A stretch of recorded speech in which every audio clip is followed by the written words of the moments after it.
এমনে বানাই নাই ও আল্লাহ গো, কেন বানাইছেন জানতে চাই। আমার আল্লাহ কই একমাত্র আমার ইবাদত করার জন্য বানাইছি। রাব্বে কারীম আল্লাহ ইবাদতের জন্য বানাইছেন। মসজিদের মধ্যে 5 ওয়াক্ত নামাজের মধ্যে আজান দেয়, হাইয়া আলাস সালাহ, নামাজের দিকে আসো বলে বলে আপনাকে 5 ওয়াক্ত নামাজে 10 বার ডাকা হয়। হাইয়া আলাল ফালাহ, কল্যাণের দিকে আসো বলে আপনাকে 10 বার ডাকা হয়। আপনি মসজিদে যান না, আপনি নামাজে যান না, ভালো কর্মকাণ্ডে যান না, কিন্তু আপনার এলাকার মধ্যে কোনো বিবাহ হইলে ওই বিবাহের মধ্যে যদি ডেক্সেরটা বাজায়, স্পিকারটা বাজায়, হুইপারটা বাজায়, আপনি দৌড় মাইরা গান শোনার জন্য চইলা যান। চিন্তা করছো নি আমার আল্লাহর আযানের ধ্বনি তোমার কাছে ভালো লাগে না, আমার আল্লাহর কোরআনের ধ্বনি তোমার কাছে ভালো লাগে না, তোমার কানের মধ্যে গানের আওয়াজ আসলে তোমার কাছে বড় মজা লাগে। মুসলমান একটাবার চিন্তা করো, এই দুনিয়াতে যত ভালো কাজ করবা তুমি কবরে গেলে তত ভালো থাকবা, এই দুনিয়াতে যত মন্দ কাজ করবা কবরে গেলে তত মন্দ থাকবা। কিন্তু আপনি আমি যদি কবরে চইলা যাই, ওই কবরের মধ্যে আপনার কেউ আপন হবে না। সাহাবায়ে কেরাম একটা ইয়া রাসূলুল্লাহ বলে ডাক দিলে আপনারা জবান খুলে আল্লাহু আকবার বলবেন। সাহাবায়ে কেরাম একটা ডাক দিয়া বলে, ইয়া রাসূলুল্লাহ, নবী গো, ও মায়ার নবী গো, আপনার কাছে জানতে চাই কবরে দুনিয়ার কেউ যাবে না। যেই সন্তানের জন্য টাকা নষ্ট করলা, যেই সন্তানের জন্য তুমি নামাজ ছেড়ে দিলা, যেই স্ত্রী পুত্রের বরণ পোষণের জন্য তুমি সব নষ্ট করে দিলা, ওই সন্তান তোমার কবরে যাইবো নি? না না তা না, তোমার সন্তান কবরে যাইতো না। তোমার স্ত্রী কবরে যাইবো? বলে না, তোমার স্ত্রী কবরে যাবে না। এই এলাকার কোনো বন্ধু বান্ধব কবরে যাবে না। ইয়া রাসূলুল্লাহ, তাইলে কবরে আপন হইবটা কি? আমার নবী কয়, উম্মত, ওই কবরে তোমাদের 2টা জিনিস আপন হবে। জোরে বলেন কয়টা? জোরে বলেন না কয়টা? ইয়া রাসূলুল্লাহ, নবী গো, ও মায়ার নবী গো, 2টা জিনিসের পরিচয় জানতে চাই। আমার নবী কয়, 1 নাম্বার হলো ঈমান, 2 নাম্বার তোমার আমল। ঈমান আর আমল যদি ভালো রাইখা তুমি কবরে যাইতে পারো গো, ওই কবরটা হবে তোমার জন্য ভালা। ও বন্ধু, আপনি মনে মনে চিন্তা করছেন আপনার বাবা দুনিয়াতে ছিল, আপনার দাদা দুনিয়াতে ছিল, তারা কবরে চলে গেছে, আপনিও কবরে যাইবেন, মরার পরে কয়েকদিন থাকবেন, আপনার কবরের মধ্যে আপনার দেহ পয়সা যাইব না রে? না না না না, মানুষের দেহ কবরে পয়সা যায় না। যারা সঠিক মানুষ হইছে তাদের দেহ কবরেও জিন্দা থাকে। এটার প্রমাণ তোমরা চাও? আমাদের কুমিল্লার জমিনে কয়েকদিন আগে আপনারা আমার একটা ভিডিও হয়তো দেখেছেন। আল্লাহর ওলি হযরতে কুতুব শাহসাফি নামক একজন আল্লাহর বান্দা দুনিয়ার জমিনে কেমন ইবাদত করছে, আল্লাহর কাছে কত পছন্দ হয়েছে জানি না। 18 বছর পরে গত রমজানে ওনাকে এনায়েতপুর কচুয়া থেকে তুইলা নিয়া কুমিল্লার জগন্নাথপুরে ওনার মাজার করছে আবার। কিন্তু বন্ধু, 17 বছর 2 মাস পরে যেমন দেহ তেমন কবরে পইরা রইছে। দেহ নিয়ে ওই জায়গায় রাখছে, নিজের চোখে দেখছি। আমার 2-3টা ক্যামেরাম্যান আছে, তারাও পর্যন্ত ওই জায়গায় যায় দেখছে। তারা কয়, হুজুর এমন খেলা তো জীবনে দেখলাম না। মানুষের দেহ মরা যাওয়ার পরে একবারে বিজ্ঞান প্রমাণ করে 3 দিন পরে গায়ের পশম গুলা পড়া যায়। বিজ্ঞান প্রমাণ করে 7 দিন পরে মানুষের চুলের গুলা মাথা থেকে পড়া যায়। বিজ্ঞান প্রমাণ করে 15 দিন পরে চামড়ার মধ্যে পশম ধরা যায়। বিজ্ঞান প্রমাণ করে 30 দিন 2 মাস পরে মানুষের শরীরের চামড়া গুলা খইসা পড়া যায়। এটা কেমন দেহ? এই দেহটা মাটিও ছিল না, এই দেহটা মাটিও খাইল না, এই দেহের মধ্যে একটা মশা মাছি বসলো না। কারণ কি? ওই যে আল্লাহর নবী কইছে কবরের মধ্যে 2টা জিনিস তোমার আপন, একটা হইলো ঈমান, আরেকটা হইলো তোমার আমল। ঈমান আর আমল যদি দুনিয়াতে ঠিক কইরা মরতে পারেন গো, আপনার কবরটা হবে সুন্দর এবং সুশীল। আর নচেত কবরে আপনি আযাবের জন্য বাঁচতে পারবা না। হে কাপাসতলার মানুষ, হে লাকসাম থানার মানুষ, চিন্তা করে আপনি যদি আপনার এলাকার কবরস্থানের সামনে দিয়া যান, একটা কবরবাসীর লগে যদি একদিন কথা বলতে পারতেন, যদি কবরবাসীদের সঙ্গে আপনার কথা বলার ক্ষমতা থাকতো, ওই কবরবাসী ডাক দিয়ে কইতো পুত্রে, কবরবাসী ডাক দিয়ে কইতো আমার সন্তানেরা, আত্মীয় স্বজন, আমি কবরে ভালা নাই রে, ভালা নাই, আমার কবরে কঠিন আযাব হইতাছে। তোমরা কবরে আসার সময় কবরের পুঁজি নিয়া তোমরা কবরে আসবা। কবরের মানুষের কথা তো আপনি বুঝেন না, ওই কবরে গেলে আপনার কি অবস্থা হইব। ও যুব সমাজের ভাই, তুমি তোমার অ্যান্ড্রয়েড মোবাইলটার মধ্যে তুমি কত সময় দাও? 5 ওয়াক্ত নামাজে তুমি এত সময় দাও না। হে যুবক বন্ধুরা, তুমি তোমার সোশ্যাল মিডিয়াতে কত সময় দাও? আমার আল্লাহর কোরআনে তুমি এত সময় দাও না। তোমার কদম আমার সামনে দাও, আমি জিহ্বা দিয়া তোমার কদম পরিষ্কার করে দিব। তুমি যুবকের দিকে আল্লাহর জান্নাত তাকিয়ে রইছে। তুমি যুবক যদি গুনার কাজের মধ্যে লিপ্ত হইয়া যাও, আল্লাহর জান্নাতের মধ্যে কে থাকবো?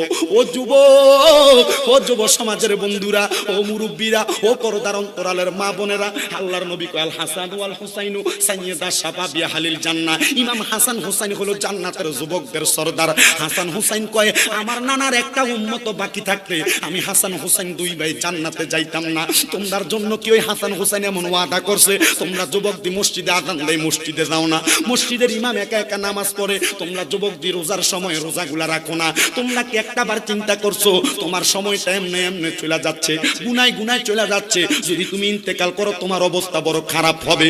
এই জন্য সবার কদমে হাত দিয়া বইলা দে।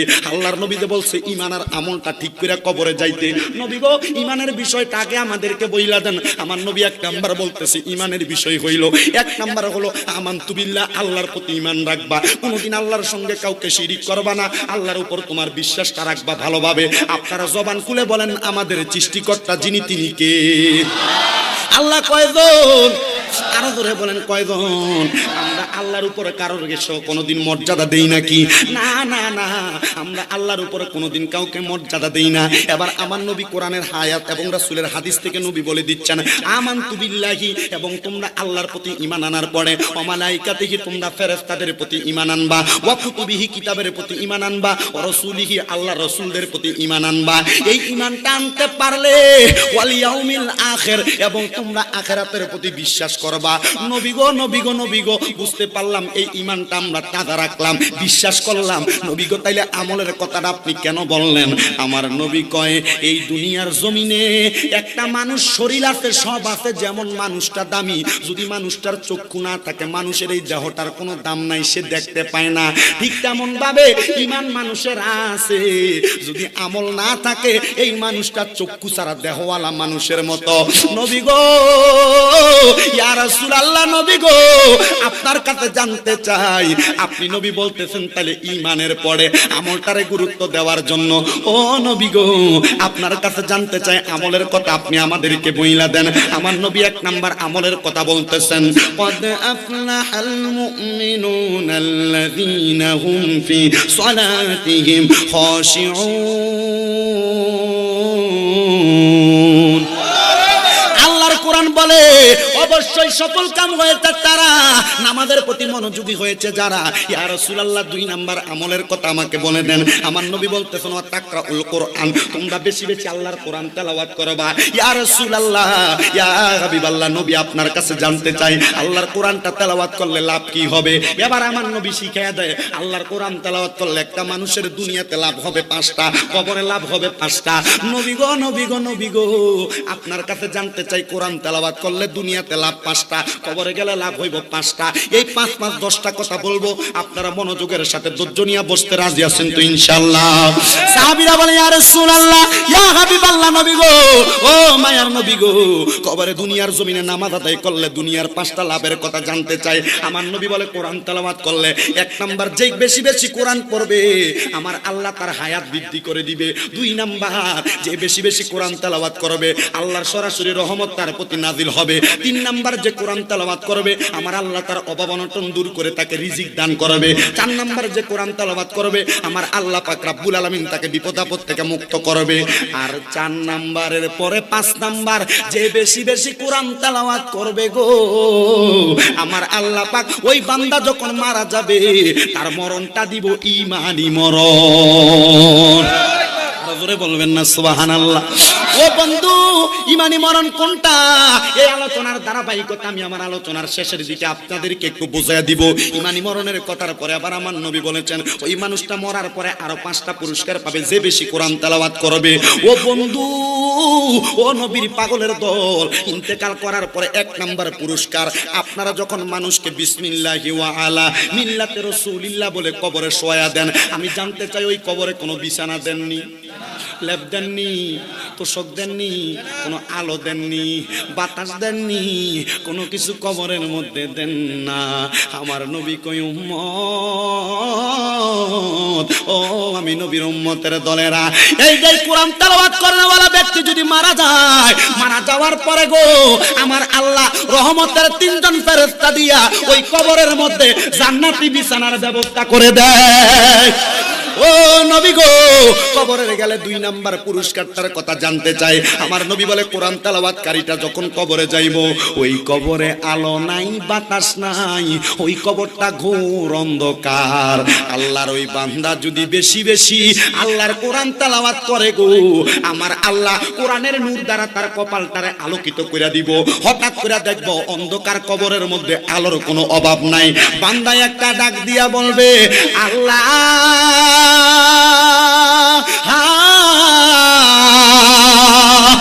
ও আল্লাহ, আমার কবরটা তো ঘোর অন্ধকার ছিল, এই কবর আলোকিত হইল কেমনে?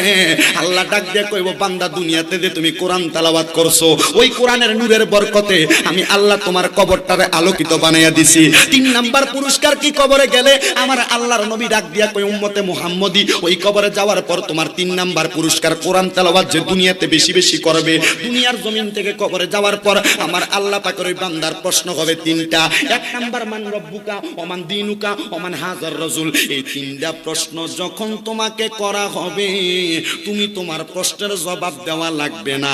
আল্লাহর কোরআন বেশি বেশি যে তেলাওয়াত করবে গো, আমার নবী বলতেছেন আমি নবীর ওই উম্মতকে বিনা প্রশ্ন ছাড়া তাকে জান্নাতে দেওয়া হবে।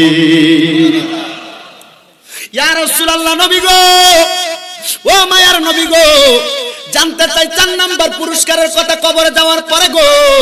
আমার নবী বলতেছেন 4 নাম্বার পুরস্কারটা হলো আরো মজার। ইয়া রাসূলুল্লাহ, 3 নাম্বার প্রশ্ন করার পরে 4 নাম্বার যখন আপনাকে কবরের প্রশ্ন সহজ করে দিবে, 3 নাম্বারে ওই কবরের 3টা প্রশ্ন করার পরে আপনার সামনে একটা রাস্তা দাঁড়ায়া যাবে, ফুলসে রাতের রাস্তা। ওই রাস্তাটা এমন চিকন, এমন চিকন, এমন চিকন, হীরার চাইতে ধারালু। ওই রাস্তাটা দুনিয়ার মানুষ এমনে পার হইতে পারবে না। আল্লাহর নবী কয়, যারা বেশি বেশি কোরআন পড়বো গো, আমার আল্লাহ পাক রব্বুল আলামিন ওই ফুলসে রাতের রাস্তাটা তার বিজলির মতো পার করে দিব। বলেন সুবহানাল্লাহ। সে চিন্তা করা লাগবে না, আল্লাহর কোরআন তেলাওয়াতকারী ফুলসে রাতের রাস্তার সামনে দাঁড়াইলে চক্ষু বন্ধ করে শুধু পড়বো বিসমিল্লাহির রহমানির রহিম। পড়তে দেরি হবে, বিদ্যুৎ যেইভাবে আকাশের মধ্যে চমকায়, বিজলিটা চমকাইতে যেই সময় লাগে তার চাইতে দ্রুত গতিতে তার ফুলসে রাত পার করব। ইয়া রাসূলুল্লাহ, নবী গো, ও মায়ার নবী, দয়াল নবী। 4 নাম্বারের পরে 5 নাম্বার পুরস্কারটা কি নবী গো? আমার নবী বলে, যারা দুনিয়াতে বেশি বেশি কোরআন তেলাওয়াত করবে, আমার আল্লাহ ঘোষণা করেছেন ফাদাখালাল জান্নাতা। জোরে বলবেন সুবহানাল্লাহ, জোরে বলবেন সুবহানাল্লাহ। কোরআন তেলাওয়াত করবে, তার কবরে যাবার পর সর্বশেষ পুরস্কার হলো সে জান্নাতে যাবে। বন্ধুরা রে আমার, যদি আমার আল্লাহ কোরআন তেলাওয়াতের কারণে এমন বরকত দেয়, এমন নিয়ামত প্রদান করে গো, আমরা সবাই আল্লাহর কোরআন তেলাওয়াত করতে চাই কি চাই না? কারা কারা চাই 2 হাত তুলে আমার আল্লাহকে দেখায়া দেন। আল্লাহ কবুল করুক। জোরে বলেন আমিন। আরো জোরে বলেন আমিন। এবার আসেন বন্ধুরা, এই মাহফিলে অনেকে বসেছে, হুজুর যারা কোরআন তেলাওয়াত করতে পারে তারা না করব। আমরা তো সন্তানের ভরণ পোষণ দিতে যাইয়া কোরআন তেলাওয়াত করতে পারি না। আমরা তো নিজের সংসার সামলাইতে যাই আল্লাহর কোরআন শিখতে পারি নাই। তাহলে আমাদের কি অবস্থা হবে? এই মুরব্বীরা যারা কোরআন পড়তে পারে না, গোপনে গোপনে নামাজের মুসল্লায় বয়া বয়া কান্দে। কত মুরব্বীরা রমজানে দেখা যায় মসজিদের কর্নারের মধ্যে বয়া বয়া কান্দে। আমি কত মুরব্বীরে মসজিদে কোরআন শরীফ হাতের মধ্যে লইয়া দেখছি, মুরব্বী বয়া বয়া কান্দে। আমি মনে করছিলাম মনে হয় সংসারের জ্বালায় কান্দে, মনে করছিলাম অভাব অনটনের জ্বালায় কান্দে। আবার এমনও মুরব্বী দেখছি লাখ লাখ টাকার মালিক, 2টা 3টা ছেলে, বিদেশ দামি 2 তলা 3 তলা বাড়ি, মসজিদের কোনায় কোরআন শরীফ বুকে লইয়া লইয়া কান্দে। একদিন যা জিজ্ঞাসা করছি, হে মুরব্বী আপনি কি লেগে কান্দেন? ডাক দিয়ে কোরআন শরীফটা খুলা কই, নাতি তুমি তো কোরআন পড়তে পারো? বললাম হ্যাঁ। হে দাদা কান্দেন কেন? ডাক দিয়া কই, আল্লাহর কসম, আমার যদি ক্ষমতা থাকতো টাকা দিয়ে কোরআনটারে কলবে ঢুকানো যাইতো। কত চেষ্টা করি কোরআন পড়তে পারি না। আমার ছোটকালে মা বাপ ছিল না, কামাই রুজি করতে দিয়ে কোরআন পড়তে পারছি না। আমার চোখের সামনে কত মানুষ কোরআন শরীফ পড়ে, আমি দেখা আমি চোখের পানি বালাই। দাদা কান্দেন না, কান্দেন না। আমার নবী তো হাদিস শরীফের ভিতরে বলছে, এই কোরআন যারা পড়তে পারে না, কোরআনের দিকে ছায়া থাকলো সওয়াব হইব। ও মুরব্বি, আপনার বুঝি সময় নাই? বুড়া হয়ে গেছেন, চা দোকানের মধ্যে আপনার সময় কাটান। হে যুবক, হে পর্দার অন্তরালের মা বোনেরা, দুনিয়ার টিভি চায়া, সিরিয়াল চায়া দুনিয়ার সময়গুলা বুঝি আড্ডাবাজির মধ্যে কাটাও না রে না। এমনি খারাপ ভাবে সময় কাটাইলে তোমার সময় কাটবে না। আল্লাহর দোহাই লাগে, কোরআন পড়তে পারো আর না পারো, আল্লাহর কোরআনটা খুলা চোখের সামনে ধরে রাখবা। এই কোরআন খুলা চোখের সামনে ধরে রাখলেও আমার আল্লাহ তোমারে বরকত থেকে বঞ্চিত করবেন না। সুন্দর একটা ঘটনা শুনলে আপনি আরো সুন্দর ক্লিয়ার হয়ে যাইতে পারবেন। আল্লাহর একজন বান্দা দুনিয়ার জমিনের মধ্যে তার কাজ ছিল, কাঠ কাটতো, শুধু কাঠ কাটতো। কাঠ কাটতে কাটতে সে সমাজের মধ্যে মানুষের কাছে কাঠুরিয়া নামে পরিচিত। কিন্তু বন্ধু, ও নবীর পাগলের দলেরা, ওই কাঠুরিয়া দুনিয়ার জমিনে যা কিছু করত, হঠাৎ করে ওই কাঠুরিয়ার যখন ইন্তেকাল হয়ে গেছে, ওই এলাকার সবচেয়ে বড় মাফের আল্লাহর ওলি ওনার কাছে স্বপ্ন দেখায়া এবার বলা হচ্ছে, হে আল্লাহর ওলি, স্বপ্নের মধ্যে দেখতাছে এলাকার সবচাইতে কাঠুরিয়া নিম্ন কোয়ালিটির ব্যক্তি আল্লাহর জান্নাতের ভিতরে ঘুরতাছে। ডাক দিয়া কই, কে তুমি? বলে আমার এলাকা অমুক জায়গার অমুক এলাকার অমুক ঘরের মধ্যে আমার বাড়ি। হে ভাই, এত সুন্দর জায়গায় তুমি বসে আছো, এটা কোন জায়গা? বলে আপনি জান্নাতে গেলেন কেমনে? বলে আমি জানি না আল্লাহ আমারে কেন জান্নাত দিল। এবার হঠাৎ করে কাঠুরিয়া ফজরের আজানের সময় ঘুমটা ভাঙ্গা যাওয়ার পরে আল্লাহর ওলিট এলাকার মধ্যে খবর লাগাইছে, জগৎবাসী রে, ও এলাকার মানুষ, আমরা গোরস্থানের মসজিদের পশ্চিম সাইডে এই যে কবরটা দেখা যায়, নতুন কবর, এই কবরটা কার কেউ বলতে পারবানি? কেউ কোনো কথা বলে না। হঠাৎ করে একজন মানুষ ওই কাঠুরিয়ার লগের কাঠুরিয়া ডাক দিয়া কয়, এটার কারো কবর না, আমাদের এলাকার পশ্চিম সাইডে মরুভূমির মধ্যবর্তী জায়গায়